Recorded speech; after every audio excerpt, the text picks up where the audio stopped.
I'm sure you've heard the news. Iran is making a bold move that could change the balance of power in the digital world. Welcome back to the channel, bringing you the latest news from around the world. First of all, subscribe to my channel and press the like button for more updates.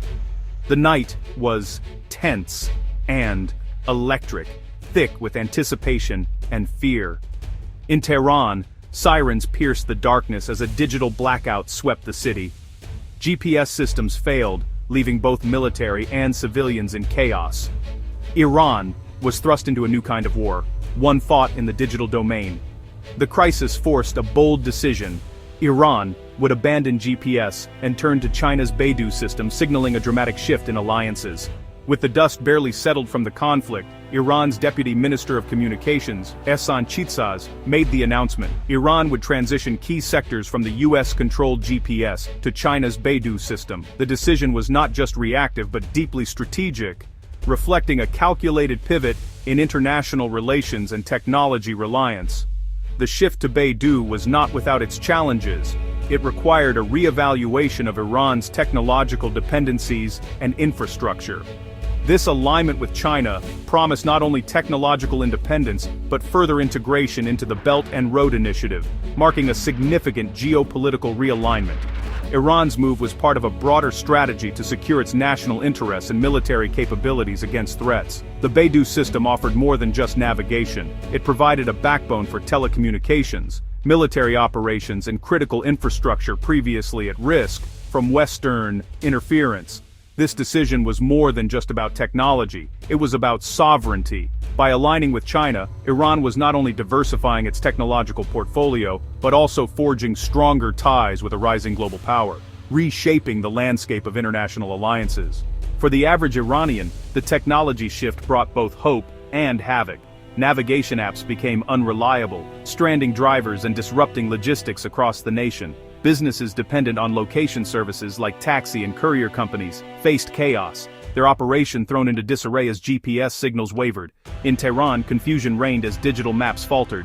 The once bustling streets became mazes as GPS-dependent services struggled to adjust. Companies faced immense pressure to adapt quickly to the new reality, investing in BeiDou-compatible technology to stay afloat.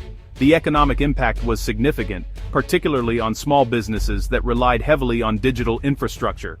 The transition to BeiDou required investment in new technology and training, a burden for many struggling enterprises. Citizens initially met the change with skepticism, their trust in digital tools shaken by recent experiences. But the promise of a more secure, independent system held appeal. For many Iranians, the shift to BeiDou was a necessary step toward a more resilient and self-reliant future, despite the immediate upheaval it caused in everyday life and business operations.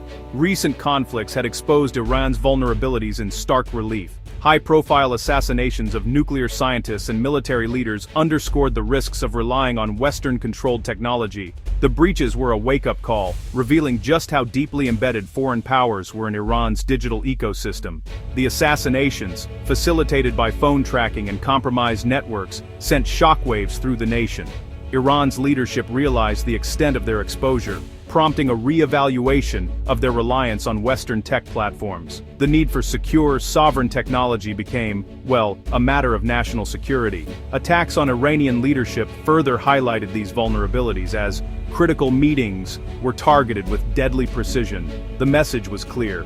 Iran needed to de-Westernize its digital infrastructure to safeguard its sovereignty and strategic interests. This breach of trust in Western technology prompted not only a shift in navigation systems but also a broader reconsideration of digital security protocols. It was a stark reminder of the high stakes involved in global tech reliance, pushing Iran toward a path of independence. Iran's quest for digital sovereignty was not just about navigation systems, it extended into every facet of digital life. The government urged citizens to delete Western apps like WhatsApp, citing security risks and data privacy concerns. This move reflected a broader mistrust of Western platforms, which were perceived as potential vectors for espionage and control. The call for digital independence resonated deeply with a population weary of surveillance and data breaches. Deleting Western apps became a symbolic act of defiance, a step towards reclaiming control over personal and national data. However, the path to digital sovereignty was, honestly, fraught with challenges. Internet restrictions and filtering damaged Iran's private sector, impacting millions of businesses and fostering social despair. The government faced the delicate task of balancing security with the economic and social needs of its citizens. Despite these challenges, the move toward digital sovereignty was part of a larger trend. Nations worldwide were seeking to reduce dependence on US-controlled technology, signaling a shift towards a multipolar digital world where power was more evenly distributed among global players. Iran's switch to BeiDou signaled a global shift in technological alliances. As nations reconsidered their reliance on Western technology, China's influence grew through the Belt and Road Initiative. For Iran, this was a strategic realignment, deepening ties with China and asserting digital sovereignty. Iran's move could inspire others to seek digital independence, reshaping the global tech landscape.